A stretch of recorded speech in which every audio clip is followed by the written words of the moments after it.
Welcome to the Deep Dive. Today, you're joining us as we peel back the layers of a truly captivating part of hobby history, the promotional videos of Tamiya radio control cars. Yeah, specifically focusing on what many people fondly remember as their golden age. Yeah. The 1970s, 80s, and the early 90s. That's the one. And we've really immersed ourselves in, well, a pretty detailed analysis exploring Tamiya's pioneering role, the cultural impact these short films had, their marketing tactics, and why they still hold such a strong appeal for enthusiasts like you. Okay, so for a lot of us who grew up then, these weren't just commercials, right? They felt like little events. Totally. So what we want to unpack today is why. Why have these promotional movies, originally just designed to sell toy cars, become these cherished cultural touchstones? Mm-hmm. They spark this really powerful nostalgia, and they hold a significant place, not just in RC history, but kind of in broader hobby culture, too. Let's dive in and see if we can uncover the magic. And it's a surprisingly deep well, actually. What's fascinating right from the start is how Tamiya, even back in the late 70s with icons like the Rough Rider and Sand Scorcher. The originals. Exactly. Yeah. How they understood showing, not just telling. These early special racing buggies, their promos really hammered home the toughness, the idea you could run them anytime, any place, and in any weather. Right. They'd show off the oil-filled shocks, which basically help the car handle bumps and jumps way better, and the water-resistant boxes for the electronics.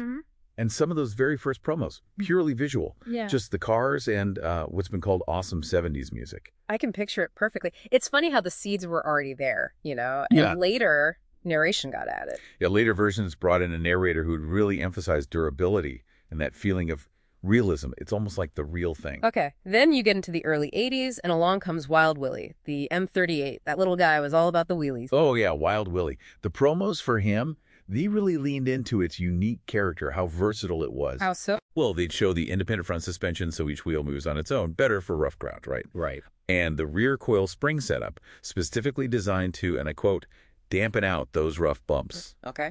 Plus, the water-resistant box again, the powerful 540 motor, sealed transmission, all the tough stuff. And they always ended with that call to action. Ask to see him at your nearest hobby supply house. Direct.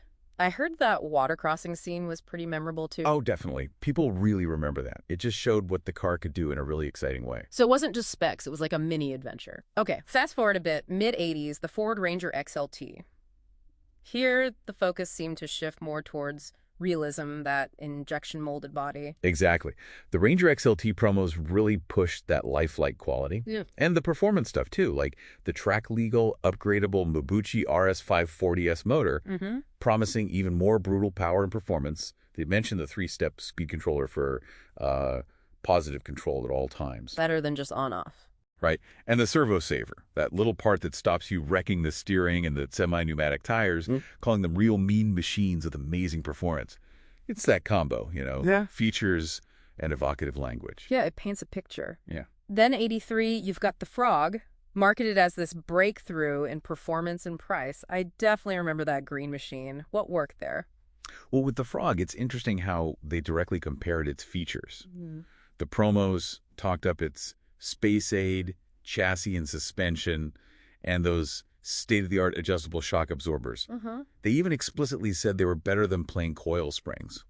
That Formula One style front suspension was a real talking point too. And the slogan, leap ahead until the Frog. Perfect. Totally. And the video showed it doing just that, leaping over stuff, handling different terrains. And just a year after that, boom, the Hornet. Sheer high performance, excitement guaranteed. I can almost hear that anytime, baby tagline. The Hornet promos really tapped into that feeling of accessible speed and like pure fun.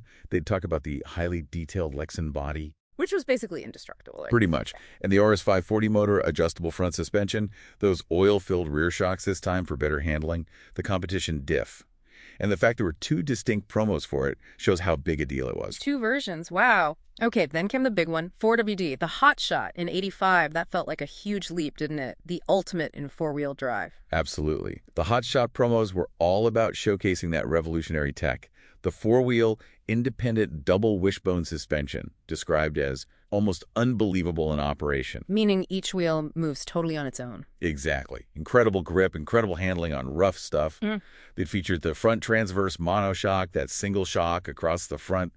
The true shaft drive pointing out it was better than belts or chains. More reliable. Uh-huh. And the adjustable rear shocks. And, of course, that jump, the iconic jump in one of the promos. Legendary. People still talk about it. Oh, yeah. The fact there were multiple promo versions, again, just speaks volumes about its impact. Even later in the 80s, like with the Super Sabre, they were still innovating, but maybe also focusing on accessibility, economically priced four-wheel drive. Yeah, the Super Sabre promos highlighted the practical side along with performance, quick battery changes, protected electronics, sealed gearboxes with diffs, plus the upgrade potential. Okay. That tagline, cut your losses and run with the Super Sabre today, was pretty punchy too. Ah, and the Boomerang. Boomerang was all about robust racing capabilities and the huge upgrade path. Paw bearings, spike tires, better shocks, even the Technigold motor. Right. They were really inviting you to test your skills and enjoy the challenge. Tailoring the message, you see. Definitely. And we can't forget the Monster Beetle, right? Huge tires, VW body. That was in an Australian TV ad. That's right, yeah. The Monster Beetle, it stands tall out in the wild, as the narration went. Featured in a 1987 Aussie TV ad. And then maybe the Super Hornet and Manta Ray in the early 90s, also in Aussie ads, marking a bit of a shift. Yeah, the Super Hornet was a big seller. And the Manta Ray, some see it as maybe the last of that classic animal metaphor buggy era. Their appearance in those later Aussie ads perhaps reflected the buggy boom kind of settling down a bit.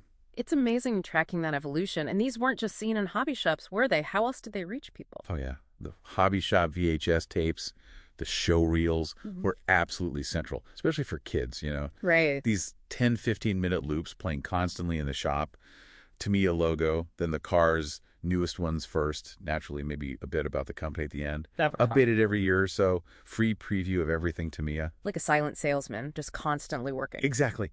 But then you had actual TV commercials, too. Australia seems particularly well documented. What was going on there? Well, records show campaigns in 85, Hotshot, Hornet, Prague. Then 87 Fox, Hornet, Striker, Monster Beetle. Wow. What's interesting is they often use the international footage, but with their own Australian voiceovers. There's even talk some 87 footage might have been shot locally. Really? Makes sense. And then those early 90s ads for the Super Hornet and Manta Ray we mentioned. And the U.S. people remember seeing them on TV there, too. Yeah, definitely. Enthusiasts often recall Hornet and Lunchbox commercials, maybe on public TV or Saturday mornings. Those memories stick. And Japan took it even further, didn't they? With a whole TV show. They did.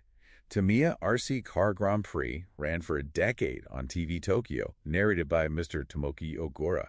Huge visibility boost. Wow, 10 years. Plus, magazine features in anime and game mags in the mid-'80s, using Tamiya HQ and their track for shoots, and even an RC Boy comic series launched in '83 with Tamiya's input.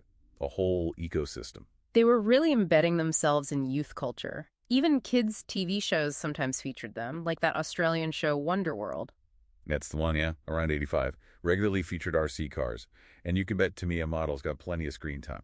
So how they sounded was just as vital as the visuals, wasn't it? That narration. Tell me about the voices. Oh, huge. Absolutely huge. There was that almost archetypal American narrator. Strong, powerful, authoritative voice, very clear American accent. The voice of Tamiya for many. Exactly. Fans have such strong, positive memories linked to that voice and Tamiya's quality image. And it's funny, people recall little quirks, odd pauses, maybe sounding slightly unsure on technical terms. But now that's all part of the charm. People have even tried to guess who it was, comparing him to, like, Warren Miller or someone. It adds to the mystique. Yeah. But it wasn't the same voice everywhere, right? No, definitely not. Remember that very first Rough Rider Sand Scorcher promo from '79, no narration at all, just visuals and music. Right, they added it later. Yeah. And as Tamiya went global, local distributors often did their own voiceovers, like Norway used a popular sports reporter in '86. We mentioned the Australian voices. And German commercials from the early '90s are remembered for a completely different kind of bland staccato style. Shows they adapted. Yeah. And while we know Mr. Ogura in Japan, the identity of that main American promo gentleman, still a mystery, really. Keeps people guessing. Okay, and the music, oh man, those soundtracks. Pure, unadulterated 80s synth pop heaven, right? Without a doubt. It was dominated by that 80s electronic sound synthesizers, drum machines, really upbeat tempos. People call it electro or whiz-bang. Or maybe lovingly cheesy now? Yeah, or NAF, But for so many, it's just pure nostalgia fuel now, a direct link back. Any specific promos where the music really stands out? Oh, loads. That early Rough Rider Sand Scorcher one had that awesome 70s music. Then the Audi Quattro, Opel Ascona, Pajero Wheelie promos had that ultra electro 80s vibe. Right. Sonic Fighter's music was described as frenetic and fast-paced, really funky bass and keys, even slower stuff like the Super Brat had more casual music, and the Tamiya Hilux Dune scenes. The music there is apparently a huge fan favorite. It wasn't just background noise then, it was really part of the excitement. Absolutely. It created this atmosphere of speed, tech, excitement. Driving rhythms amplified the desire, and it varied. Different promos, different versions often had unique scores. The Hornet had 2 promos, 2 soundtracks. People have preferences. Like they prefer the music on the short hotshot version or something? Exactly that kind of thing. Shows how much people paid attention. So these weren't just slapped together. There was real craft. What about the filming itself, the production? Yeah. Beyond the show reel format? They definitely had a successful formula. Those show reels were key, yeah. Tamiya logo, new models first, maybe a company message. Updated regularly. And the filming techniques they used to make the cars look so cool. Lots of dynamic action. Yeah. High-speed runs, jumps like the Super Champ's huge leap, skillful driving, water crossings. They always highlighted the car's signature move, like Wild Willie's wheelies, even if not always by name. Then, detailed close-ups. Showing off the engineering. Exactly. Suspension working, gearboxes, motors, the realistic bodies. It educated you on the tech, tying into their model-making roots. They even use slow-mo sometimes, like for the Super Champ suspension, to show nuances. Visually demonstrating the quality. So the overall vibe was... Like you said earlier, cheesy and yet so charming. Effective for their time, definitely. Masters of marketing. They conveyed quality, excitement, innovation. Yeah. Of course, surviving tapes are often degraded now. Faded color, glitches, audio sync issues. Making pristine copies collector's items. For sure. And there's still that feeling some Aussie TV stuff might have had local footage. And watching that evolution from no narration to voiceovers is interesting too, recognizing the need to communicate more directly as the market got bigger. Okay, let's jump forward. Tamiya's still huge, and they've re-released some classics. How are they promoting those now? They've definitely gone digital. New official product videos pop up for the re-releases, often tied to anniversaries or updates. Like for the Hornet. Exactly. Videos for the standard re-re, the 40th anniversary, the Evo version, saying it's back and more fun than ever before. Same for the Frog's 2005 re-release, highlighting updates like diaphragm oil dampers. Even the Grasshopper's 40th got videos mixing old footage with new event coverage. And you find these mainly online now, right? YouTube. Pretty much exclusively. Tamiya's official channels, Tamiya USA, Tamiya Inc. Fan blogs like Tamiya Blog play a big role in sharing them too. And they're cleverly using nostalgia elsewhere, showing old footage at events, commemorative stickers based on vintage logos. Mixing old and new. So comparing these modern promos to the classics, what are the big shifts in style or theme? Well, some fans find the newer official promos, maybe especially for non-classic kits like the DTO4, a bit slower paced, more focus on like safe features, easy battery access, stable handling. Compared to the old 100-mile dune flinging. Kinda, yeah. Less emphasis on raw power and speed from that old Mabuchi 540 maybe. And the narration is generally more factual, less evocative than the classic voices. And the music. Definitely different. Moved away from those iconic 80s tracks to more contemporary stock music. Like the 2005 Frog re-release used a track called Dusk Till Dawn. Visually. Vintage was all real RC footage, often raw. Some re-release promos might use graphics from the box art. Modern stuff is higher def, more polished editing, obviously. So maybe a shift in target audience or marketing philosophy. That's a good point. That perceived, slower, maybe safer style could suggest aiming broader, maybe younger, maybe more safety conscious. Contrasting with the more aggressive 80s vibe. But still playing the nostalgia card? Oh, for sure. Dual focus. And what's huge now is fan content, right? Tamiya probably relies partly on fan unboxings, reviews, running videos, influencer stuff to create buzz. That was the job of the official promos back then. Interesting. So they're balancing nostalgia with modern standards. Trying to, yeah. And those re-release promos get scrutinized by fans comparing them to the originals. High expectations. Speaking of high expectations, certain promos are just legendary. What makes a Tamiya video truly iconic? What are the key ingredients? It's a mix, isn't it? Firstly, pure nostalgia. First exposure, those repeated hobby shop viewings. For sure. Then memorable visuals, those big jumps, high-speed runs of the Bruiser, barreling down Dune. Yeah. The distinctive quotable narration. That American voice, specific lines. Rugged, you bet it is. Look at that power. They stick. The music, obviously. Huge nostalgic trigger. The significance of the car itself, a groundbreaking model like the Hotshot, or accessible ones like Frog and Hornet. Yeah. And that cheesy yet charming thing, the earnestness, the period style, just endears them to people now, gives them cult status. A perfect storm. Can we look at some specific examples? Why did, say, the Hot Shots promo hit so hard? Hotshot 85. Okay, first 4WD buggy, huge innovation. The promo just screamed revolutionary tech. The 4WD monoshock shaft drive looked futuristic. And the narration. Super enthusiastic. Now is the buggy you've been waiting for, the Hotshot. Yeah, classic. And that jump, around 3.35 in one version, people literally say that one moment hooked them for life. Wow. It just showed the almost unbelievable suspension and reliable 4WD in action. And being in those early 85 show reels meant everyone saw it. Maximum impact. What about the Frog, another fan favorite? Definitely. The Frog 83 promo captured its essence. Revolutionary 2WD, great performance, good price. Plus the unique green color, space frame. Instantly recognizable. And the promo itself? Confident narration. It is an off-road vehicle of the first rank. Packed with action jumping, speeding, conquering terrain. It brought the box art to life. That jump off a small cliff driving through water, very dramatic, very memorable. And the Hornet. Anytime, baby. The Hornet promos just nailed that accessible high performance, the fun factor, that narrator shouting, look at that power during the hill climb. Still quoted constantly, showed off the speed, the handling, and having two distinct official promos, again, just highlights how important it was. Even the quirky ones, like Wild Willie, have their moments, right? Oh, yeah. Wild Willie was all about character, the wheelies. Promos showed detailed close-ups of the suspension, water-resistant stuff, praised for being well shot, especially that water crossing. And the narration had that amusingly deadpan quality, jump turns are easy, and even a slightly fumbled line about tires. It adds to the charm. And we have to mention the originals, the SRBs, Sand Scorcher, Rough Rider. Foundational. The earliest promo, no narration, just that awesome 70s music. Later ones added voiceover, highlighted the oil shocks, water-resistant boxes. They set the standard. Plus, others people love. Super Champ. Rugged, you bet it is. And the cliff drop. Bruiser barreling down that dune. Clodbuster, just sheer size and bounding action. Lunchbox, fun fantasy and an American dream. So icon status comes from being a first, capturing the zeitgeist, or just having really memorable sound and visuals. Pretty much all of the above. Yeah. Landmark tech, capturing the fun, or just those audio-visual hooks that stick in your brain like a time capsule.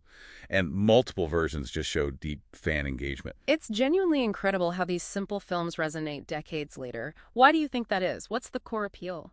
It really boils down to the power of nostalgia, doesn't it? For so many, these videos are childhood memories. First RC car, magical hobby shop visits. Yeah, transports you right back. And they perfectly capture the spirit of that era, vintage Tamiya, the golden age of RC, 80s synth, the narration style, the look. Yeah. It represented exciting new tech. And that cheesy yet charming authenticity. Exactly. The quirks feel genuine now, relatable compared to slick, modern ads. Felt like they were made by enthusiasts, for enthusiasts. That connection is strong. So beyond the personal nostalgia, what's the wider cultural footprint these left on the RC hobby? Oh, massive. They were instrumental in sparking lifelong passion for countless people. Yeah. Key in making Tamiya synonymous with quality and innovation, masters of marketing. Built the brand mythos. Totally. Fostered community, shared memories people still talk about. They set a benchmark for exciting RC promotion, too. Offered this whole package, tech wonder, adventure thrill, aspirational fantasy. Right. And the fact that fans preserve these degraded tapes makes them historical documents almost. Highlights how special they felt compared to maybe some later stuff. A gold standard of excitement. Okay, so wrapping up our deep dive, what's the key takeaway from Tamiya's promotional blueprint back then? I think the vintage videos were this incredibly potent mix. Dynamic visuals, distinctive narration, memorable music, all focused on quality and, crucially, fun. They sold adventure, a hobby. Yeah. Modern videos use new tech, digital channels. But they still tap that nostalgia. They know how much fans connect to the originals. The styles evolve with advertising generally. User content is a factor. Yeah, but the legacy remains. Absolutely. Formative experiences for enthusiasts cemented Tamiya's legendary status, built that community. It was successful early content marketing ads becoming collectibles. And that cheesy charm, it built a real bond. Yeah. That legacy, that nostalgia, it'll keep influencing Tamiya's relationship with fans and the hobby. Just amazing how a short film in a shop could spark lifelong passion. A blueprint still visible today. Truly fascinating. It really makes you think, doesn't it? How seemingly simple promotional stuff can profoundly shape a whole hobby's culture and create these incredibly strong, lasting emotional ties to a product. What current marketing trends, do you think, might hold a similar kind of long-term nostalgic power for future generations of hobbyists? That's a fantastic question to ponder as we wrap up our deep dive for today. Until our next exploration, keep those wheels turning.